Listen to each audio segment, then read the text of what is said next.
Let's dive into one of the most nerve-wracking parts of buying a home, the dreaded multiple offer situation. We're going to break down a really smart strategy that can help you win the house you love and get this without necessarily having to be the highest bidder. You know the feeling, right? You find the perfect home, you're all set to make an offer, and then your agent drops the bomb. We have multiple offers. Ugh, your heart just sinks. And your first thought is probably, well, I guess I have to break the bank to win this, but what if I told you there's a smarter way? A way to make your offer totally stand out for reasons that have nothing to do with the price tag. So here's our game plan. First, we'll reframe how to even think about the challenge. Then we'll talk about building up your financial power. After that, crafting an offer that sellers just can't resist. Then we'll get to the ultimate smart move, the big secret, and finally wrap it all up so you can buy with confidence, not just with cash. Okay, first things first. We got to shift our mindset. A bidding war isn't just about who can throw the most money at the problem. It's really a strategic game. And in this game, the most appealing offer wins. And appealing, well, that means a whole lot more than just expensive. Think of this as your playbook. This is a roadmap. It shows all the key pieces you need to assemble a winning offer, from getting your money right, all the way to sealing the deal with the right terms. We're going to walk through each and every part step by step. So the very first move in that playbook is all about showing your financial strength. Seriously, before a seller even glances at your offer price, they want to know one simple thing. Are you for real? Can you actually close this deal? This really boils down to two things. First, getting a full pre-approval. This isn't just some quick online pre-qualification. No, this is a lender saying, we've checked everything and we are committed to giving you this loan, to a seller that makes you a sure thing. And second, a strong earnest money deposit. This is you putting some skin in the game, showing them you're serious and fully committed to buying their home.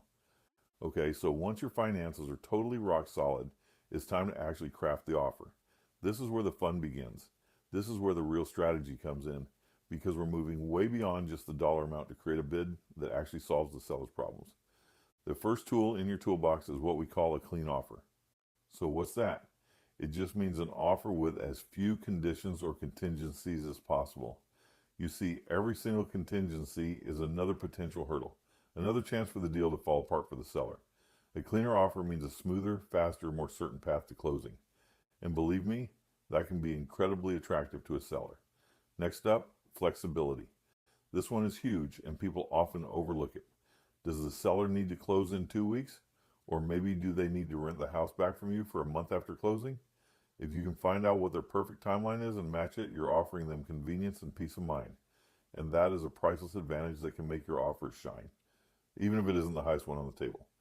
Now, we've covered some key tactics, right? Strong finances, a clean offer, flexible timing, but all of these moves, they all point to one single big picture strategy. This is the core principle, the idea that ties everything we've talked about together. And here it is. The biggest secret to winning in a competitive market isn't about emptying your bank account. It's about thinking differently. It's about positioning yourself as the strongest, most convenient, and most reliable option for that seller. This brings us to the most important point of all. You've got to hear this. The bottom line is win on terms, not just on price. Think about it. The highest offer in the world can still fall apart because of financing issues or some weird contingency. But an offer with strong, clean, and flexible terms, that is often the path of least resistance for a seller, and that makes it the real winner. All right, let's bring it all home. When you're armed with this knowledge, you can stop feeling like you're just buying a lottery ticket and start acting like a strategist. You can actually buy with real confidence, knowing that your offer strength is about so much more than just a number. So let's just quickly recap that winning playbook. You go in with a full, solid pre-approval. You show your commitment with a strong, earnest money deposit. You keep your offer as clean and simple as you possibly can, and you stay flexible on the timing. These 4 moves will dramatically, and I mean dramatically, increase your chances of success. But hey, just as important as what to do is knowing what not to do. Don't get so swept up in the heat of the moment that you waive critical protections like a home inspection. And please never stretch yourself so thin financially that you put your future at risk. A smart win is one you can actually afford and live with comfortably long after you get the keys. You know, in the end, every offer you write tells a story about you as a buyer. It can be a story of desperation, just shouting the highest number you can think of. Or it can be a story of confidence, of reliability, and of smart, thoughtful problem solving. So the real question is, what story will your next offer tell?